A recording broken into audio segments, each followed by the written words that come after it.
encontrá-los nesta noite, depois de uma tarde tão preciosa que tivemos aqui juntos, com a doce, sublime, perfeita e maravilhosa paz de nosso Senhor Jesus Cristo. Amém. Essa tarde foi um tempo tão bom, tão agradável, e sentimos a presença de Deus nas nossas vidas. E eu queria relembrar um pouquinho com vocês o que nós vimos hoje à tarde, né? Nós refletimos sobre a construção da identidade e o lugar do Pai, né, nessa construção, o papel do Pai na construção da identidade. E o quanto nós precisamos olhar essas questões da nossa vida, porque essas questões mal resolvidas, elas produzem dores na alma, elas adoecem a alma, e nós precisamos de cura. Todos nós, nos momentos da nossa vida, precisamos de cura para nos apropriarmos da real identidade que Deus preparou para nós. E depois de ouvirmos louvores tão lindos como o que a Raquel louvou o Senhor aqui, essa presença afirmadora de Deus nas nossas vidas, como é bom a gente ter o nosso coração já apaziguado, acalmado, sair da agitação, parar para escutar a voz de Deus e escutar o seu próprio coração. E eu creio que nós estamos prontos para agora refletirmos sobre a palavra de Deus. E eu queria voltar ao texto de 2 Coríntios, capítulo 4, 7 a 9. 2 Coríntios, capítulo 4, 7 a 9.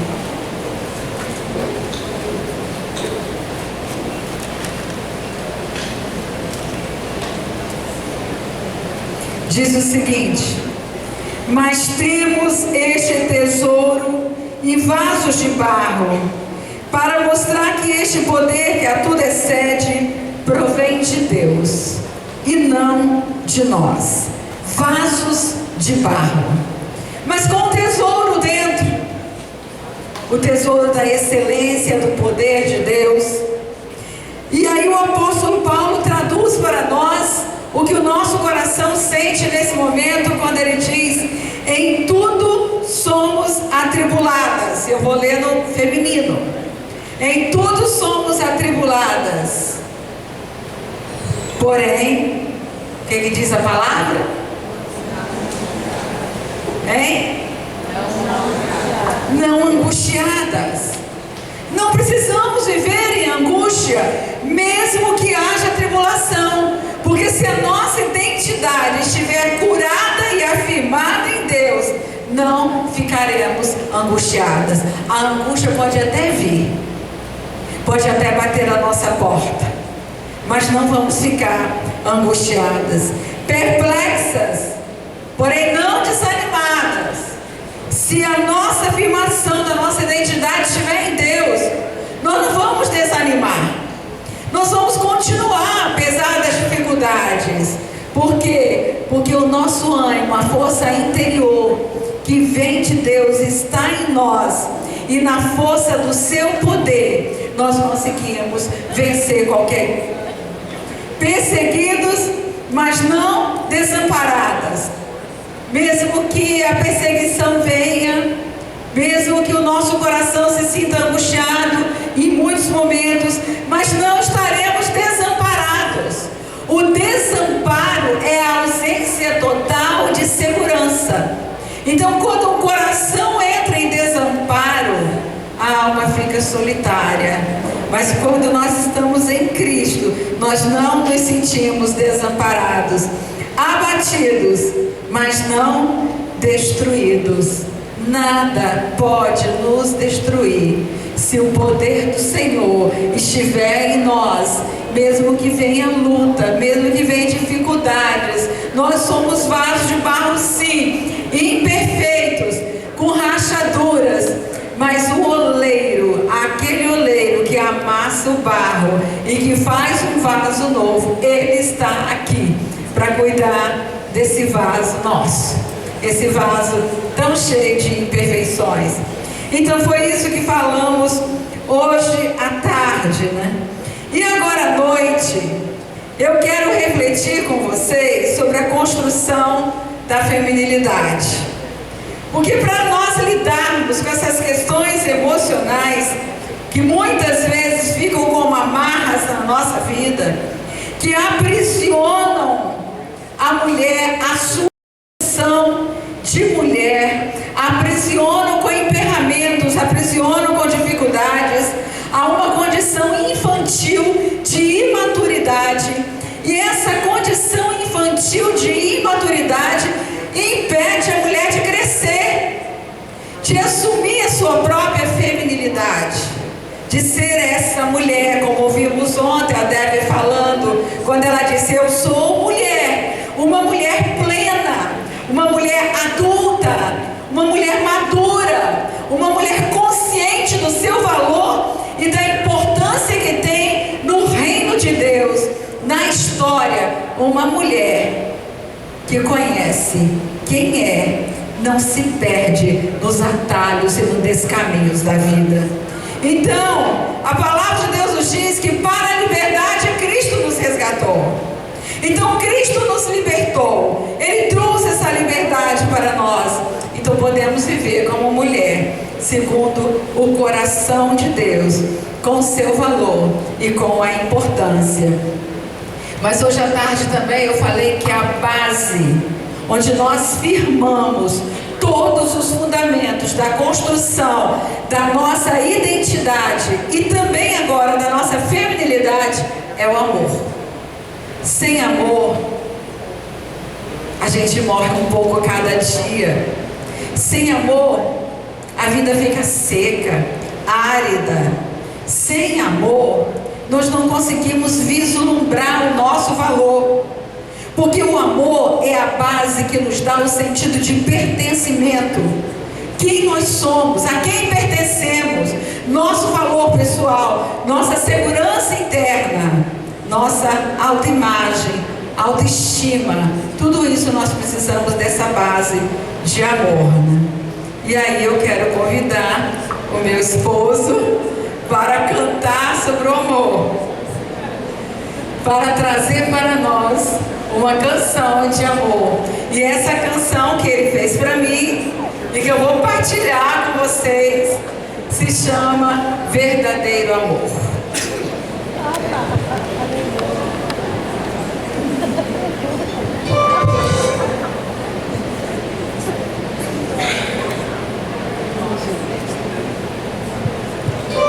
Que a paz de Cristo esteja reinando em cada coração. Amemos e amemos cada dia mais.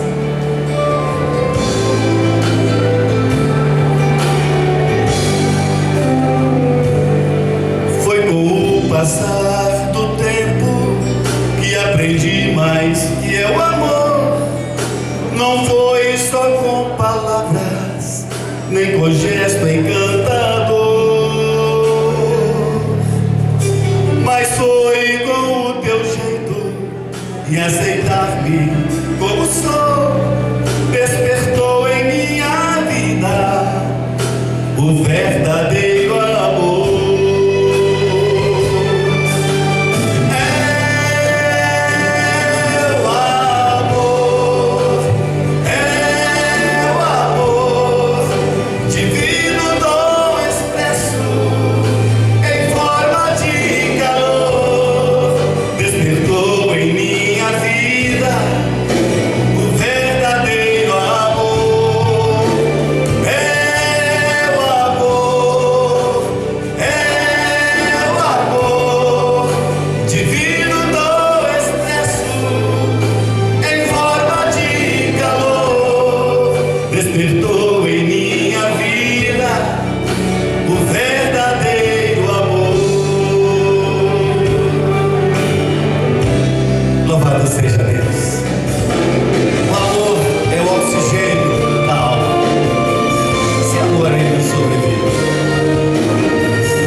podem levar os Celso para casa, mas é em CD, tá?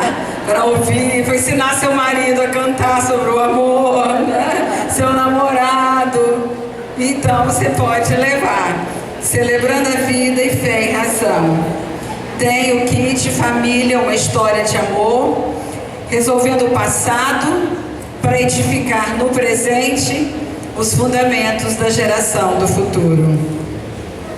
Tem os DVDs, como falei hoje à tarde, CDs de mensagens e o livro Família, Lugar de Refúgio ou Campo de Batalha. Mas se você quiser levar, tem que ser hoje, que amanhã a gente já não vai estar mais aqui. Porque a gente viaja amanhã cedo para um congresso também no Rio de Janeiro. Então, tem a maquininha de cartão de crédito lá e aí tem que ser hoje, tá? Até o final desse encontro de hoje. Hoje à tarde, eu também falei que é preciso olhar nossa interioridade para que possamos perceber o que está no nosso interior. Esse olhar para dentro de nós mesmos não é muito fácil a gente parar para olhar.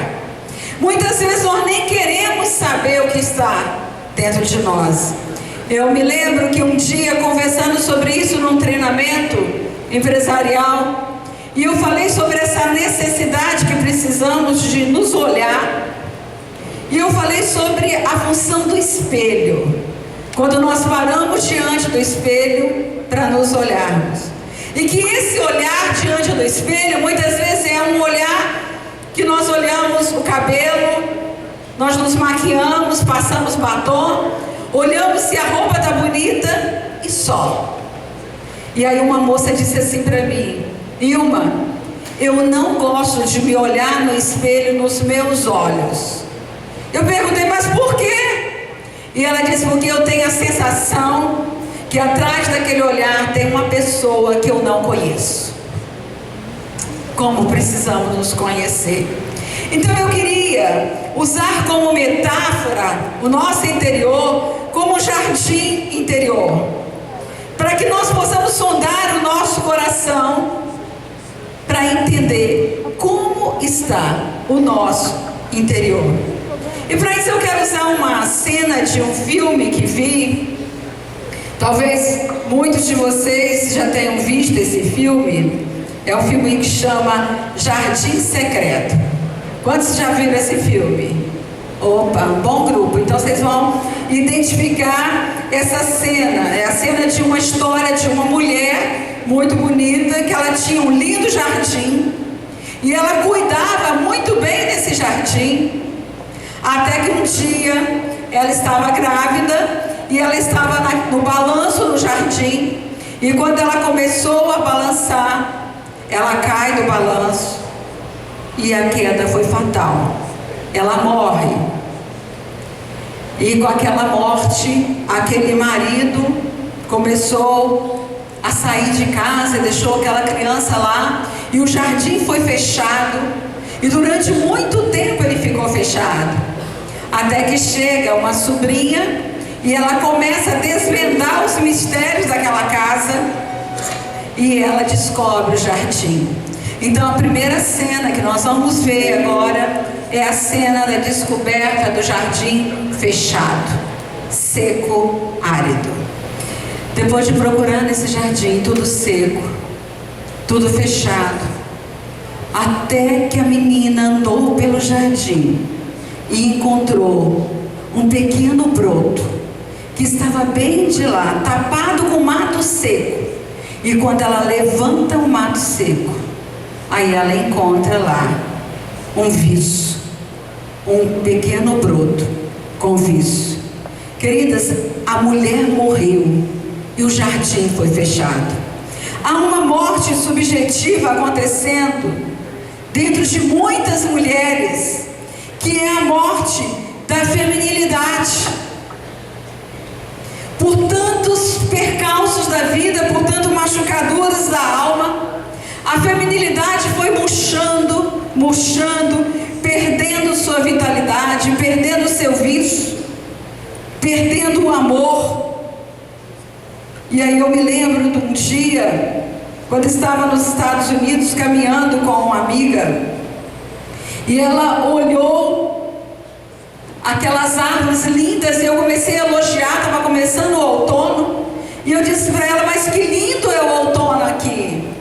E ela olhou aquelas árvores coloridas com as folhas caindo, e ela disse o seguinte para mim: Ilma, é lindo no início, mas anuncia um tempo de frio e de solidão. As folhas vão cair, as árvores parecerão mortas sem vida, e o inverno vai tomar conta de tudo. Quantas mulheres não estão vivendo o inverno na alma? Caindo as folhas, onde a solidão está tão presente, e com essa solidão não tem percebido que há um tempo que as folhas caem, mas há um tempo que vai renascer, que o sol vai brilhar novamente e que tudo vai começar a nascer. A cena do filme mostrou esses cenários secos, sem viço, esses galhos tão secos, mas o que nós esperamos, que aqui nesse congresso, que já esteja acontecendo, ontem começou e hoje, nesses momentos que estamos tendo aqui até amanhã cedo, que haja em cada mulher aqui a descoberta do vício, da vitalidade, da esperança, para limpar sua vida interior, para receber a cura da sua alma e sair desse congresso com uma identidade afirmada e com uma feminilidade autêntica e verdadeira. É isso que nós desejamos que aconteça, porque quando a palavra de Deus nos diz no Salmo 139 que Deus nos criou, que quando nós estávamos no ventre da nossa mãe, que nós éramos ainda uma substância informe, todos os nossos dias foram determinados. Lá no ventre da nossa mãe, Deus olhou a nossa vida. Deus nos escolheu para nós nascermos mulher, uma mulher especial, uma mulher chamada por Deus, convocada por Deus para viver uma feminilidade. Portanto, nós não nascemos do sexo feminino por acaso. Deus nos escolheu antes mesmo da concepção com um propósito. Nascemos como mulher por uma escolha de Deus. Mas a feminilidade é uma construção, e é preciso entender o sentido e o significado do que é ser mulher nesse tempo de tanta confusão de identidade, nesse cenário em que o adversário tem dirigido todo o seu arsenal para roubar algo tão lindo e tão precioso que a mulher tem na construção do propósito de vida, que é a feminilidade. Olha o tempo que nós estamos vivendo. Quanta confusão de identidade. Roubar da mulher, ele é ladrão. João 10,10 diz que o ladrão vem senão para roubar, matar e destruir. Quando ele rouba a feminilidade de uma mulher, quando ele rouba a essência do que é ser mulher, a beleza que Deus preparou para a mulher, a beleza interna da ternura, do afeto, porque na realidade, queridos, o mundo de hoje, quando nós olhamos o mundo e falamos o mundo está selvagem, o mundo está embrutecido, as pessoas têm mais sensibilidade com o animal que morre do que com o ser humano. E aí nós perguntamos, que mundo é esse que nós estamos vivendo? Mas eu posso afirmar que o que embrutece o mundo não é a rudeza do homem, que às vezes é tão rude na sua masculinidade e que busca de tantas maneiras afirmar a sua masculinidade com aquilo que nós chamamos muitas vezes de machista. Mas o que embrutece o mundo é a perda da ternura da mulher. Quando a mulher perde a sua ternura, ela é doadora de vida, ela gera vida. E quando ela perde a ternura, ela já gera vida sem ternura, sem sensibilidade. E na família já fica um cenário seco e árido. Quantas Quantas mulheres já fecharam seu jardim? Que morte subjetiva é essa que tem atingido tantas mulheres, que tem fechado o jardim da ternura, da meiguice, do afeto, e se transformaram em mulheres duras, rígidas, inflexíveis, numa postura masculina muitas vezes? Uma mulher que perde a essência da sua vida como mulher para um homem, mas como aquela que carrega no seu ventre a próxima geração, como mãe, como doadora de vida. Porque nesse tempo que a mulher está grávida, que é ela e seu bebê, ela e sua criança, esse tempo não pode ficar perdido no propósito de Deus. Quando uma mulher está com uma criança no ventre, é um corpo dentro de outro corpo, é um coração pulsando no pulsar de outro coração, é um cordão unindo um ser a outro ser.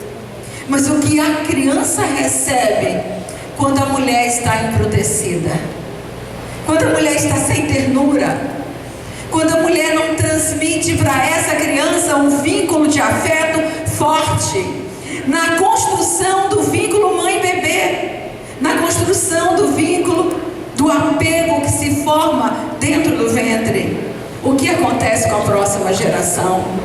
Que mundo é esse que nós estamos vendo tão doente, tão sem sensibilidade, onde tantos estão transitando na vida, pedindo de formas ostensivas um pedido de socorro, dizendo: eu preciso de amor. Como falei hoje à tarde, morre-se muito mais de fome de amor no mundo inteiro do que de fome biológica, porque o desamor rouba do ser humano a sua essência, o oxigênio da vida. E quando as pessoas estão sem amor, elas vão se secando e o jardim interno fica seco, árido, e morre-se cada dia um pouco mais. E nós geramos filhos, não só no ventre, mas nós geramos filhos também no coração, porque toda mãe precisa adotar seus filhos. Não basta gerar no ventre, é preciso gerar no coração, porque é preciso amar. Porque quando nós amamos, mães curam os filhos. Amém. Mães curam os filhos. Estamos vivendo num mundo de crianças agitadas, crianças com diagnóstico de transtorno de déficit de atenção e hiperatividade, crianças agitadas que estão sendo encaminhadas para psiquiatras para que possam, pela via de uma medicação, serem acalmadas na sua agitação interna. Quanto se vende de Ritalina no nosso país? No mundo inteiro. Porque a agitação interna das crianças tem desafiado a família, desafiado a ciência. E aí essas crianças estão sendo acalmadas a partir de uma química. Qual o efeito disso em cérebros em formação? Eu me lembro de uma senhora que me ligou pedindo um horário para sua filha. E quando eu perguntei o que a filha tinha, ela disse: a minha filha é muito agitada, ela não dorme direito, ela não se alimenta direito, tudo está muito difícil. O médico disse que era para eu procurar ajuda. E quando eu perguntei: quantos anos tem sua filha? Ela disse: 9 meses. 9 meses. Que agitação é essa que uma criança de 9 meses tem? De quem ela recebeu essa agitação? Aí eu disse para ela: vem você para a gente conversar. E ela não quis vir. E essa criança é apenas uma denúncia. A criança é sintoma dos pais. Ela denuncia o relacionamento conjugal, ela denuncia o relacionamento mãe-bebê. E ela já inaugura a maternidade, já trazendo da sua mãe as angústias do seu ser. É isso que nós estamos vivendo. Nós sabemos o quanto o adversário quer reduzir o valor da mulher a uma condição infinitamente inferior. Enquanto o propósito de Deus é um lugar especial para a mulher.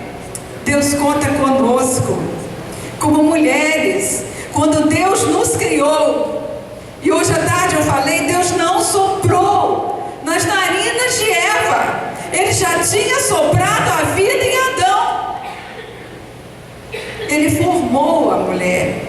Ele formou a mulher porque Ele conta com a mulher para a descendência, para a criação da descendência da humanidade, da história. Nós somos as transmissoras para a próxima geração. E o lugar do pai, enquanto nós estamos com o filho no ventre, aquela criança só vai receber um pai a partir do olhar da mãe. É a mãe que funda o pai para o filho. Funda ou afunda. Mas paternidade é um lugar que uma mulher dá a um homem para um filho. É ela que apresenta o pai para o filho. É ela que legitima a autoridade do marido. É ela que apresenta aquele que vai dar a fundamentação da identidade do filho. Se uma mulher se calar sobre a paternidade do seu filho, essa criança já nascerá com lugar vazio de autoridade. Já ficará à deriva da vida, buscando o lugar do pai. Portanto, a função da mãe junto a um homem no cumprimento da sua missão é essencial no propósito de Deus. Lembre-se, o homem foi de fora para dentro, a mulher foi de dentro para fora, da intimidade. Então Deus conta conosco. Por isso, queridas, a feminilidade é um desafio.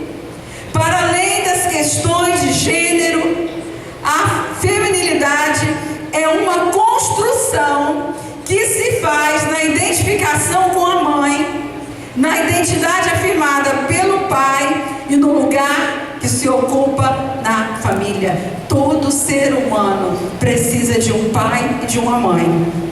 Por isso Deus estabeleceu nas funções familiares um pai e uma mãe. Esses lugares são essenciais para a estruturação do ser humano. Logo, não basta nascer menina, do sexo feminino, uma mulher, pois a feminilidade é uma construção que se faz nesse vínculo com a mãe. Uma mulher traz em si a feminilidade de 3 a 4 gerações. Ela traz a feminilidade da mãe, que traz da avó, que traz da bisavó. Portanto, quando nós vimos a foto de Deves ontem trazer as 4 gerações, ou 4? 5 gerações, as mulheres daquela família carregam em si a feminilidade daquela que está lá transmitindo a feminilidade para as próximas gerações. Aleluia! Aleluia! Aleluia!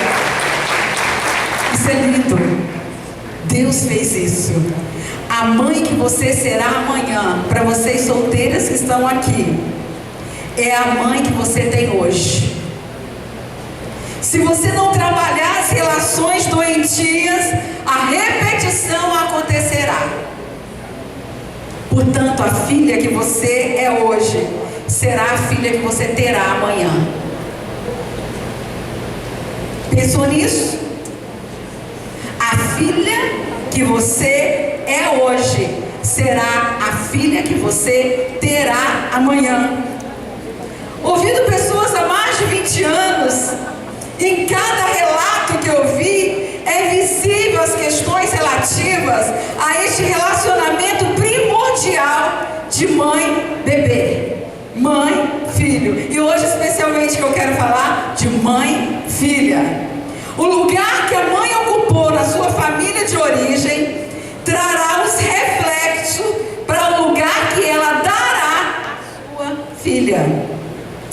E aí vem os intrincados nós nessa relação, trazendo os dificultadores ou os facilitadores.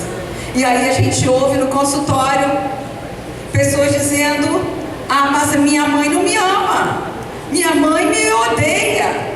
E aí a gente vê a relação de mãe e de filha muitas vezes marcada por um amor e ódio, sentimentos tão ambivalentes. Como esses sentimentos tão fortes podem se configurar na prática? Eu me lembro de uma paciente que ela tinha muitas dificuldades com a filha e ela sentia muitos ciúmes do marido com a filha. E aí ela vai com essa história para o consultório e aí ela me conta a história dela. O pai dela abandonou a família e depois de um tempo fora de casa, ele resolve dar uma passada em casa para ver os filhos. E nessa passagem desse ex-marido em casa, ele se relacionou com a mãe dela e a mãe dela a gerou. Ela é a filha da passagem do pai pela casa. E foi embora de novo. E ela teve uma infância bem difícil. E ela dizia para mim: meu pai não faz diferença na minha vida. Nunca precisei contar com ele. E ela me conta de uma infância bem desamparada, momentos muito difíceis na vida. E ela cresce, uma menina linda, uma mulher bonita, ela se casa. E ela projeta no marido todas as suas carências. Até porque, na idealização que fazemos, quando nos apaixonamos por alguém, a gente espera que aquele homem venha e supra todas as carências não supridas na nossa família de origem. E aí a gente casa com uma fantasia, né? A gente casa com uma idealização. Porque logo vai comparecer a história dele também. E todos nós carregamos as nossas histórias. E aquela mulher, ela levou para o seu casamento as suas histórias de desamparo, de sofrimento. Ela não queria filhos, mas o marido queria. E ela engravida. E quando ela engravida, sabe o que nasce? Uma menina. Uma menina. A menina entrou no mundo exclusivo dela. E a menina se transformou na princesinha do papai. E aí ela teve depressão pós-parto. E aí começa, né? Porque quem ainda não se resolveu como filha, ainda não se sente capaz de ocupar o lugar de mãe. E como não se sente capaz, acaba se demitindo do lugar de mãe. E é isso que a depressão é. Uma demissão subjetiva. E ela se demitiu do lugar de mãe e o marido foi fazer o papel de pai, mas também de cuidador daquela criança. Então ele começou a compensar a filha, a ausência efetiva da mãe. E ele cuidava dessa filha muito bem. Mas daí para frente, essa mulher começou a ter crises de fúria. E ela tinha aqueles surtos de fúria frequentes associados à depressão. E um dia ela chegou no consultório numa dessas crises de fúria. E ela olhou para mim e eu estava lendo exatamente sobre relação mãe-filha, porque alguém tinha me ligado e me perguntado: Ilma, eu estou precisando escrever sobre a relação mãe-filha. Você tem algum material? E quando eu comecei a falar com a moça, ela entrou no consultório. E quando ela entrou, assim, com um olhar de fúria, ela olhou para mim e disse: eu odeio minha filha. Se eu tivesse uma faca hoje, eu a matava. Eu tomei aquele susto assim. E eu falei: me conta, o que foi que aconteceu? Como compreender um ódio daquele tamanho, a própria mãe dizendo daquele ódio, mas o vazio afetivo que aquela mulher tinha no seu coração, que seu pai deixou, adoeceu de tal forma a sua alma, que ela via na relação do marido com a filha aquilo que ela não recebeu do pai, e toda sua dor vinha à tona em forma de ira. Porque a dor, ela pode ser nomeada nos 3 tempos da vida. A dor, quando acontece no primeiro momento, a dor no presente, ela vem como mágoa. Quando alguém me machuca aqui agora, quando alguém me dá um soco no braço, machuca meu braço, vai ficar vermelho, depois vai ficar roxo, depois vai ficar amarelo. Mas eu vou olhar para o braço e a marca da dor vai embora. Eu não vou mais ver essa ferida no meu braço. Mas eu vou esquecer dessa ferida? Eu vou esquecer que alguém me magoou? Eu vou esquecer que num determinado momento da minha vida aquela pessoa me magoou? Não. A dor vai para outra dimensão do tempo. E aí, aquela dor dentro do coração vai formando dentro da minha alma umas frases mais ou menos assim: ninguém nunca mais vai me machucar, ninguém nunca mais vai me humilhar, ninguém nunca mais vai me ferir. E aí, quando eu decreto isso para a minha vida, eu construo fortalezas da mente, que a Bíblia chama de fortalezas da mente. E quando eu construo essas fortalezas da mente, eu vou viver me defendendo para que eu não venha de novo sofrer aquela dor. Mas o ditado popular diz que a melhor defesa é o ataque. Aí o que a gente faz? Quando você percebe que alguém vai te ferir, você já vai com 10 pedras na mão para ferir antes. E aí vem a agressividade. Se torna uma pessoa defensiva, agressiva, sempre pronta a atacar. Mas a dor foi para o passado. E quando a dor acontece de novo, eu busco a dor do passado e trago para o presente. E aí essa dor pode ser nomeada como raiva. Raiva. A dor que foi para o passado, que ficou guardada lá, quando ela retorna não mais como mágoa, ela retorna como raiva. Vocês já viram quantas pessoas irritadas, raivosas, que já vivem de mau humor, que qualquer coisa já agride, que fala com aspereza, pavio curto, algumas nem pavio mais tem, estoura por qualquer coisa, e às vezes é uma pequena coisa que alguém faz, como tirar o copo do lugar, já é motivo de agredir. Mas a forma de agressão vem tão potencializada que quem recebe aquela agressividade não consegue compreender que uma situação daquela tão pequena tenha gerado uma crise de fúria tão grande. Mas como é que se chama a dor do futuro? Preste atenção. A dor do presente mágoa foi para o passado, retornou como raiva, contaminou o presente, e aí a pessoa vive o hoje numa agitação imensa, aquela agitação que fica lá na turbulência da alma, tentando se proteger amanhã da dor que já conhece de ontem. E aí, isso se chama ansiedade. Não estou falando dessa ansiedade pequenininha que a gente tem quando está preocupada, não.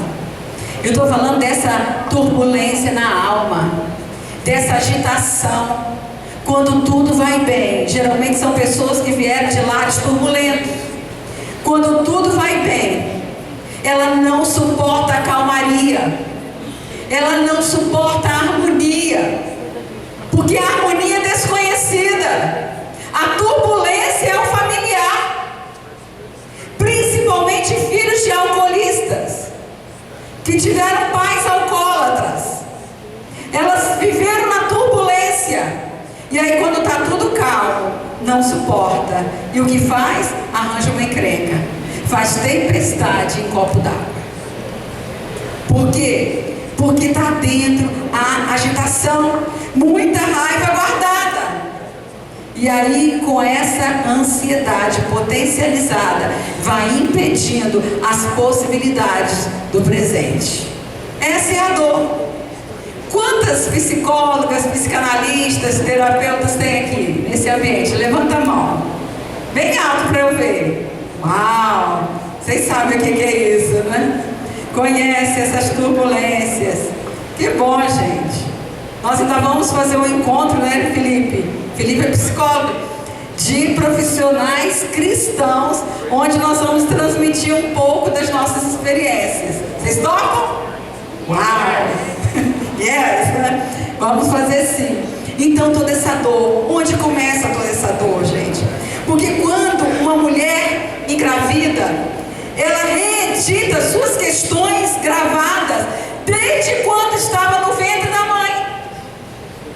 A gravidez que a mãe dela teve com ela, os sentimentos marcados ali naquela gravidez vão ser reeditados quando a mulher engravida. Aceitação ou rejeição? Amor ou indiferença? O que essa mulher viveu quando ela estava no ventre da mãe? Então são muitas crises e conflitos que uma mulher traz para a sua história de vida, para construir a sua feminilidade, e tudo começa na família de origem. A família é o cenário de treinamento para todos os papéis e funções que nós vamos ocupar na vida. Na família nós aprendemos sobre relacionamentos, nós recebemos crenças e valores, nós lançamos as bases para o sucesso, mas também para o fracasso na vida, quando nós saímos de casa em desonra às figuras de autoridade da nossa vida e vamos construir famílias e vamos gerar filhos em desonra. Quando a mulher sai de casa em desonra, ela não reconhece a autoridade do seu marido. E porque ela não reconhece a autoridade do seu marido, ela não transmite para o seu filho esse lugar tão importante na construção da identidade daquela criança. E porque ela não reconhece isso, ela já coloca no mundo uma geração com a semente da rebelião implantada. Observem isso. Porque não é uma criança, são gerações. É uma semente de rebelião que já vai começar a partir da desonra. Portanto, não importa o pai ideal que você construiu na sua cabeça, não importa a mãe ideal que você construiu na cabeça, as pessoas reais, como mulheres reais que estão tratando aqui nesse congresso, elas vêm com todas as suas histórias de dores também mal resolvidas. Portanto, chega uma hora na nossa vida que é preciso fazer o luto do pai ideal, o luto da mãe ideal, elaborar essas perdas para poder viver com a realidade que nós temos. E quando nós vivemos com a realidade e que nós conhecemos os princípios de Deus, nós podemos aceitar pai e mãe com as questões reais que eles têm, porque nós não mudamos a vida dos nossos pais, só Deus pode mudar, mas nós podemos trabalhar a nossa vida, nós podemos trabalhar a nossa dor, para nos lançarmos na vida como mulheres afirmadas, mulheres capazes de amar, mulheres chamadas à liberdade e a viver em todo o seu potencial. Amém. Como nós saímos da família de origem, define se nós estamos liberados para a vida adulta ou se nós vamos ficar eternamente infantis, imaturas, não dando conta das responsabilidades da vida de uma mulher adulta. Portanto, queridos, quais são os emperramentos que tem numa relação de mãe e filha? Quantas vezes a mãe que colocou o marido no lugar do pai, como essa que eu contei agora, ela olha para sua filha e vê a filha recebendo aquele amor do pai e ela sente uma dor lá, e essa dor pode criar uma dificuldade nesse relacionamento. Mas há também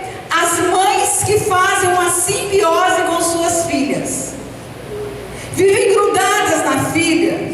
Por quê? Porque tem um casamento conflituoso e deposita na filha toda a sua realização e faz da filha confidente.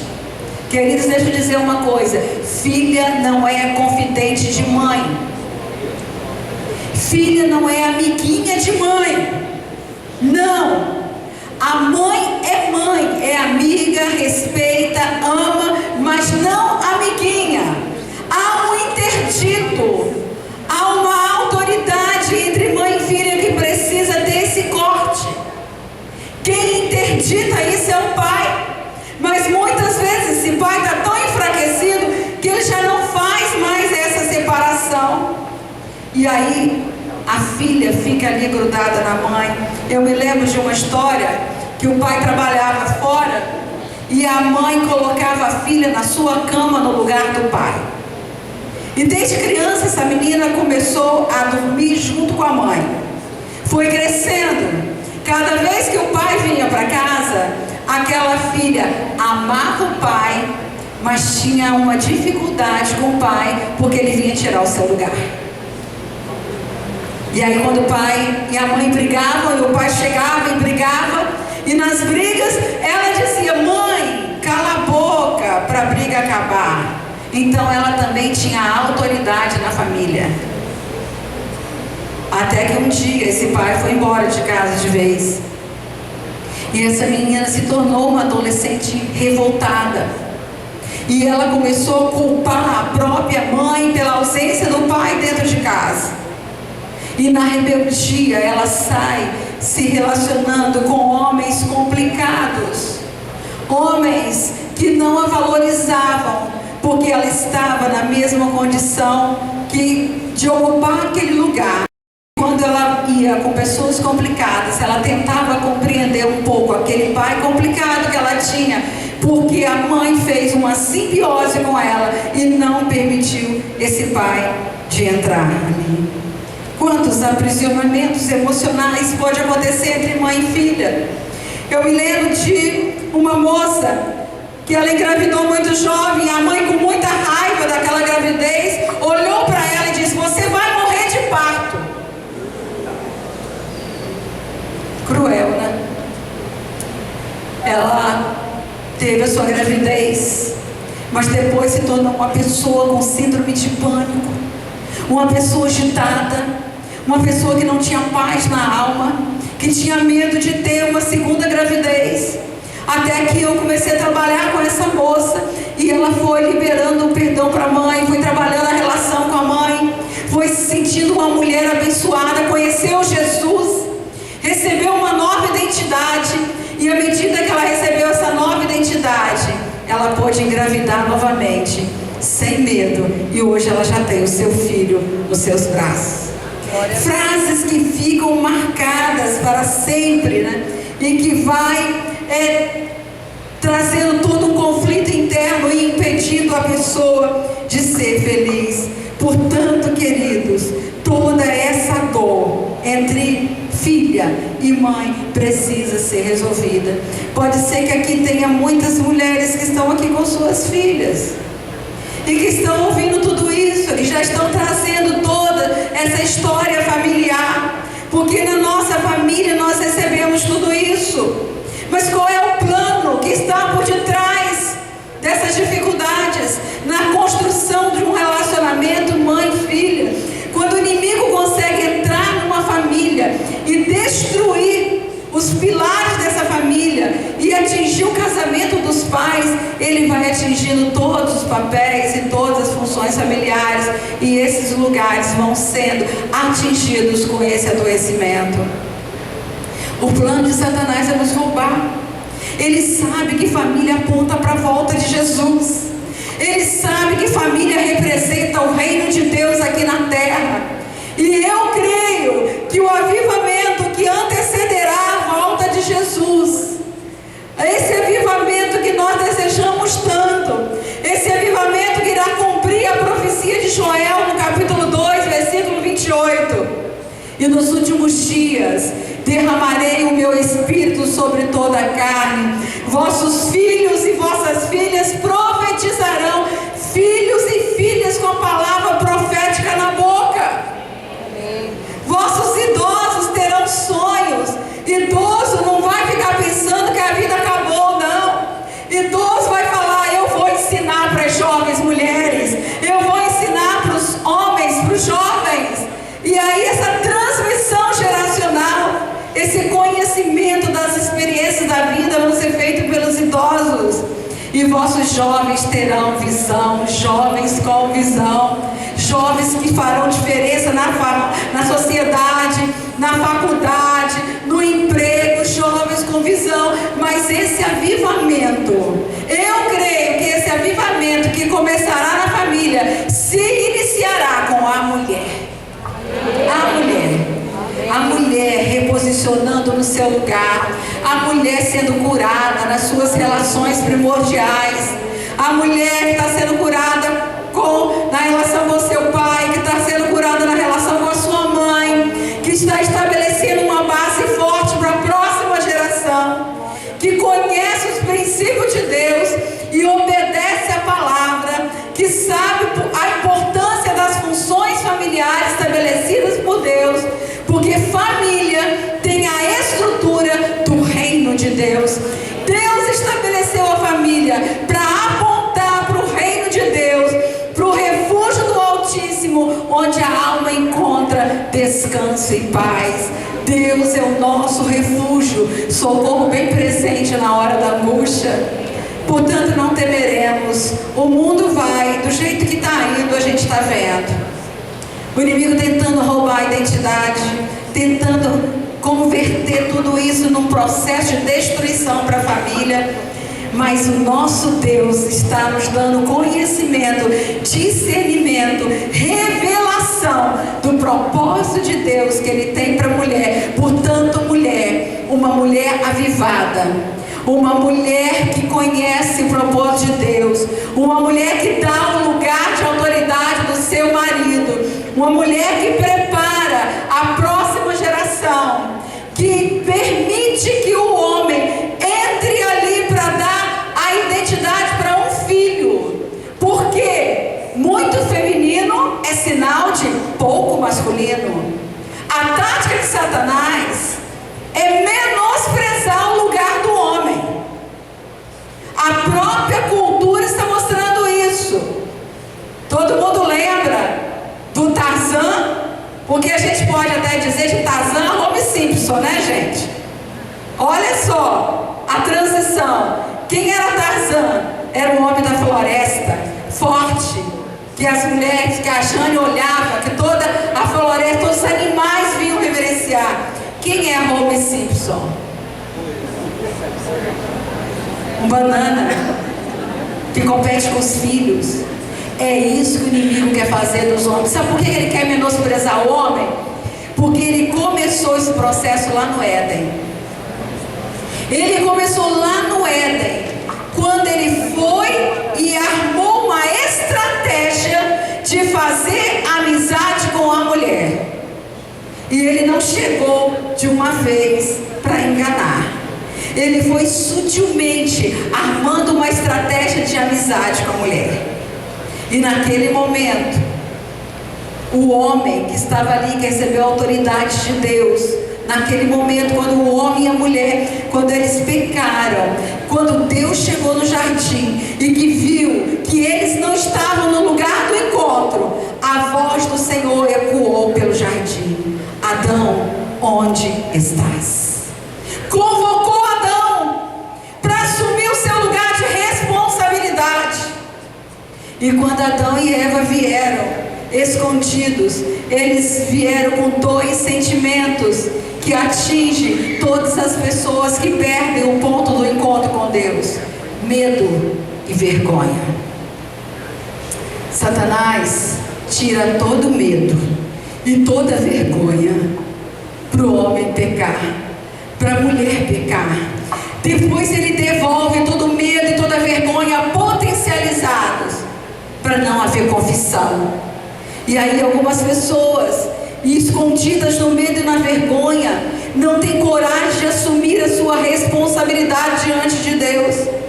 Mas naquele momento, quando Deus chegou e viu aquela condição, Deus começa um discurso ali com as mulheres. E eu acho que todos vocês já me ouviram falar sobre isso.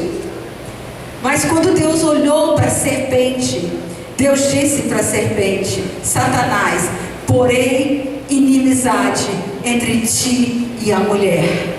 Porém inimizade entre ti e a mulher. Naquele momento Deus não incluiu o homem, porque Ele estava falando especificamente para a mulher, na sua condição de mãe. Porque a sequência do versículo diz que da descendência da mulher viria aquele que pisaria a cabeça da serpente.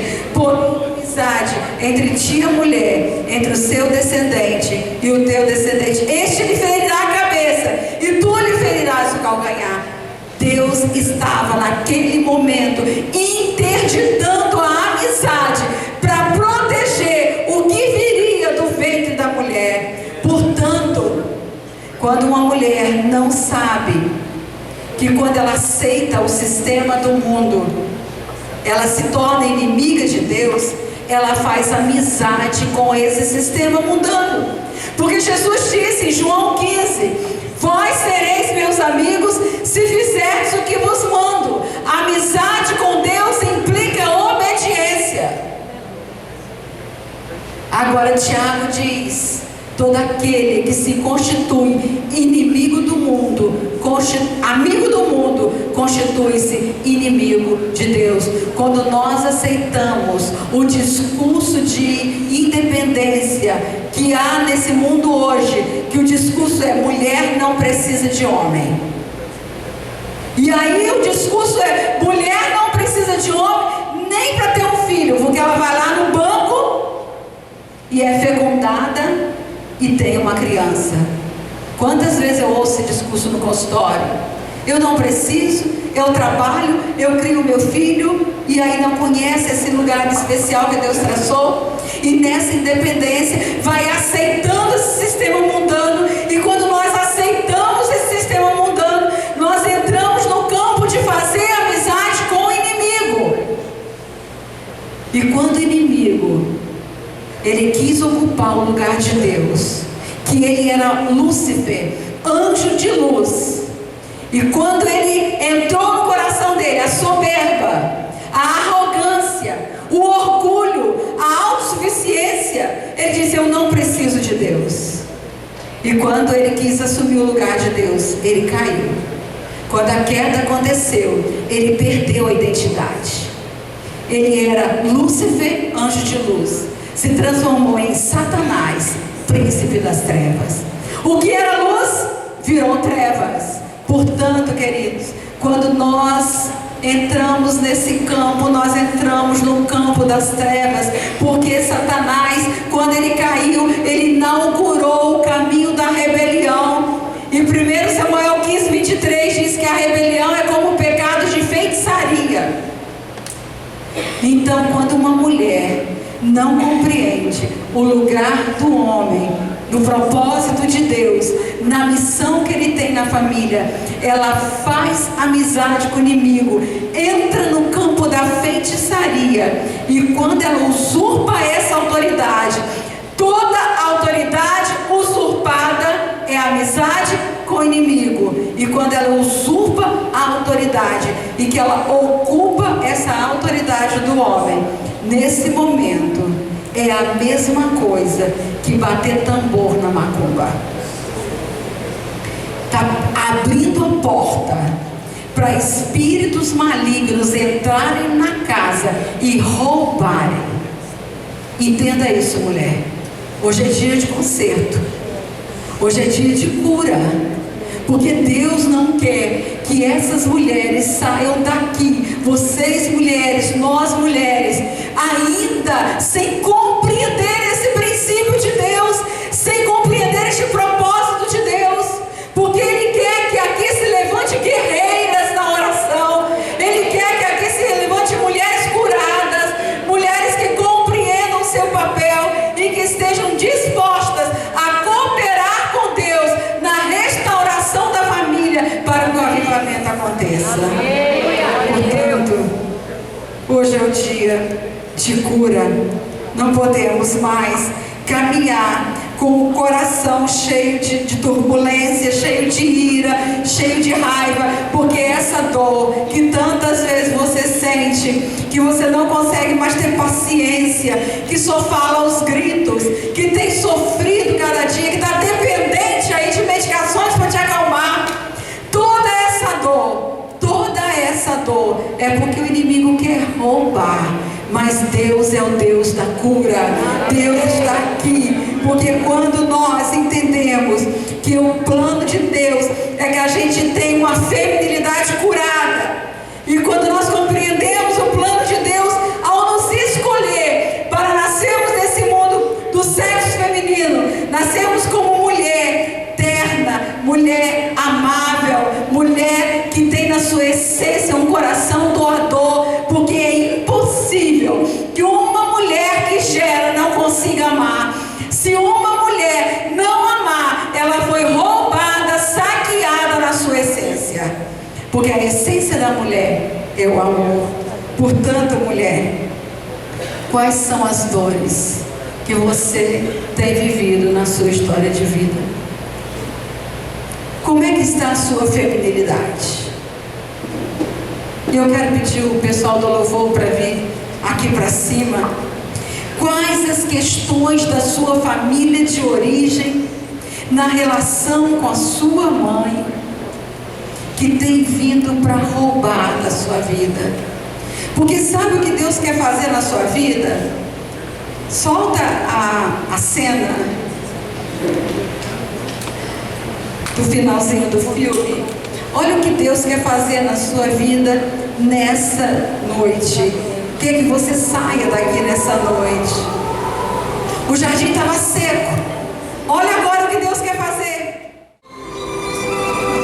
Deus quer fazer florescer o seu jardim com paz, alegria, ternura, afeto. Deus quer resgatar a sua identidade, a sua feminilidade, para você ser essa mulher que Deus preparou para ser. Pode acender a luz, por favor. Essa mulher que sente o Espírito Santo de Deus refrigerando a sua alma. Essa mulher que sente o bálsamo do Espírito Santo de Deus passando nas feridas da sua alma. Vamos ficar em pé. É tempo de cura. E Deus quer liberar as suas bênçãos para a vida da mulher, para que ela seja uma mulher sarada, feminina, curada, restaurada, pronta para ocupar o seu lugar no plano de Deus, porque sabe que Deus não nos chamou para uma vida medíocre, mas para buscar excelência. Portanto, mulher, como que está a sua relação familiar com a sua mãe, sua relação com você mesmo? Quais são as dores que você está encarregado na sua história, que tem se repetido na sua família? Se você precisa de cura e de conserto nessa noite, sai do seu lugar. Eu quero